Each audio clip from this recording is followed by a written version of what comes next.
What's up, everyone? In today's video, let's talk about how narcissists chip away at your self-esteem. And the best way that you can think about this is, how does water turn rock into sand?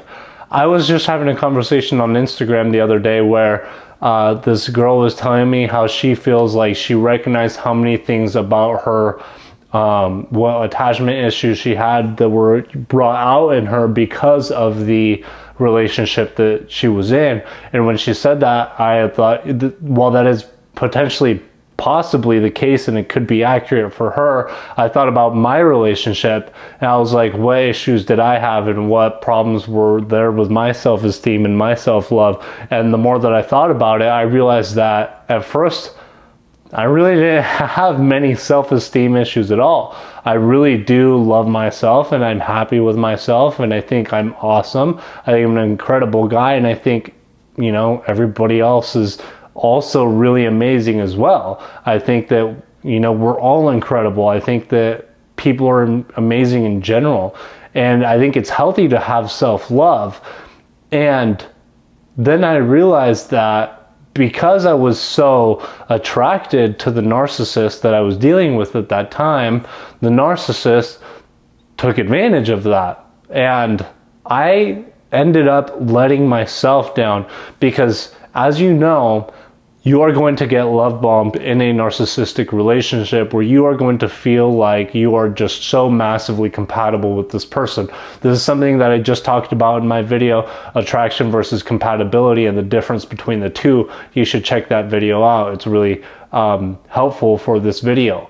So you are so attracted to someone that you are going to talk to them, and then because of the love bombing, you are going to feel that you're compatible with them, and then starts the devaluing stage. And if somebody comes out with a massive, I think of the biggest devaluing thing that could possibly happen, you're never going to talk to that person again. The story I can think of is when I made this other video called Reacting to a Crazy Narcissism, Covert Narcissism Story, where this girl that was a covert narcissist tried to have her husband at the time that she said she hated, she tried to have him killed and she tried to poison him. If that was the first terrible thing that she did in the devaluing stage, which is absolutely horrendous, he would have never talked to her again, you know? And maybe there were other things that happened that he would have never talked to her. But it's the fact that, to begin with, she didn't start off with the craziest, most insane thing that kept him roped in for quite some time. That was finally, you know, the straw that broke the camel's back that made him walk away forever. And what I guess really I'm trying to say here is that your self-esteem is essentially rock, and you possibly had really good self-esteem to start your relationship. And over time, through the devaluing stage, if you do not walk away early enough, you will probably have noticed that your self-esteem has slowly begun to drop, because every single time that you are disrespected, every single time that you are hurt and put down and said something against, because it's so subtle, it only takes a tiny chip off of the rock that was your self-esteem. And because it only takes a tiny chip off of the rock, you think, that wasn't that bad, I can stand through it. It can be a simple insult at one time. I remember, over time it gets worse. I remember one of the ones that really set me off was when my girlfriend at the time, I invited her to like my family barbecue, and she said something about how, you know, she didn't have a boyfriend and she was gonna get another boyfriend or something along the lines in front of my family. And that was so massively disrespectful towards me that I was very upset that she said that, especially in front of my family. If you want to say something in private, it still sucks, but don't embarrass me in front of my whole family. That's not cool. And I made the dumb decision to look past it and to, you know, forgive her, which is okay to forgive people, but continue to enter back into the relationship. And I saw a massive red flag. I wish I could put a big, huge red flag on the screen. It was so big. And I disrespected myself and allowed myself to continue being in that relationship. And then the next disrespectful thing that came up, I continued to be in the relationship. And then at one point, she talked to another guy and she told me, she was texting him behind my back for like a month. And she claimed she never met up with him. And then she told me that she was just texting him to make me mad, to get back at me. And I allowed myself to continue talking to her. And these are things that I would have told myself that I was never traditionally accepted in a relationship. Here I was, blinded by attraction and this false compatibility that was being presented to me. I was slowly degrading myself because I had not made the decision to walk away, and I was disrespecting myself little by little by little.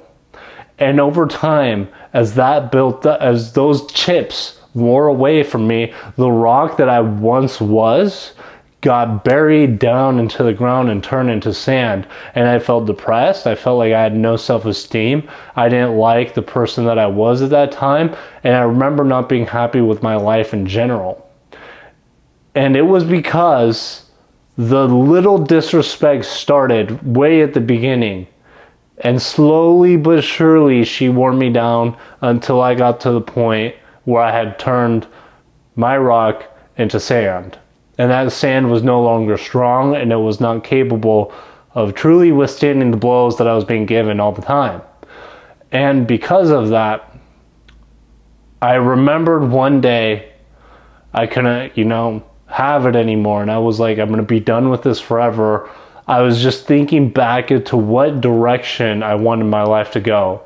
Because one of the things that I like to do is I like to set my goals every single quarter. So for example, the goal that we had like 2 weeks ago was get this channel to 1,000 subscribers. We smashed that, so now it's 10,000 subscribers, but that's by September 30th, which is the end of the quarter. And so I remember one of these days I was just thinking and reflecting myself what I wanted my life to be like, what goals I was going to set. And I remember having so much self-doubt inside of me that I knew it wasn't normal, because I know that normally I'm a very confident, very social, outgoing guy. And when I realized that I was not feeling confident whatsoever, I traced it back to the fact that I was constantly disrespecting myself by being in that relationship. And every time that I said yes to going back into that relationship, after every blow of self-esteem, I kept telling myself that I was not worth being treated better. And the longer and more time I spent telling myself I did not deserve to be treated better, because I kept going back. And the more times I did that, the more that affected me, the more that affected my psychology and my happiness and my self-esteem.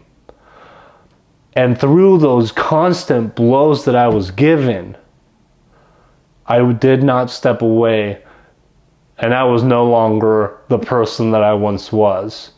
And really, the only way to rebuild your self-esteem again, once you have gone through this terrible situation where your self-esteem is going to be chipped at, days at a time, months, maybe possibly even years at a time, you're going to be in this situation where you are not going to be very happy with the things that you're going through, and you're possibly going to feel weak.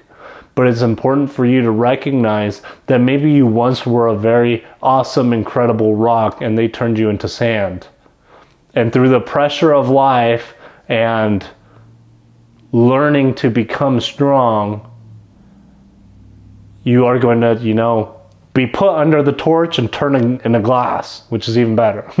And you can become strong again. And you don't have to fall for the tricks, and your self-esteem doesn't have to be rotted away and ruined and manipulated anymore. And because you don't have to go through this, you can be happy back in your original state of self-esteem before you met your narcissist. But it's going to be like the version of you 2.0, right? You're going to be like the butterfly that, you know, you once were a caterpillar and they put you in this cocoon and it sucked, but you can come out of it stronger and better. It's just important to recognize that they're going to chip away your self-esteem little by little so that they can control you. And if they can control you, they win. And you can't let them win because you are the one suffering and paying the price for it. So that does it for this video. I hope you enjoyed it, and hit the subscribe button down below. I'll see you on the next one.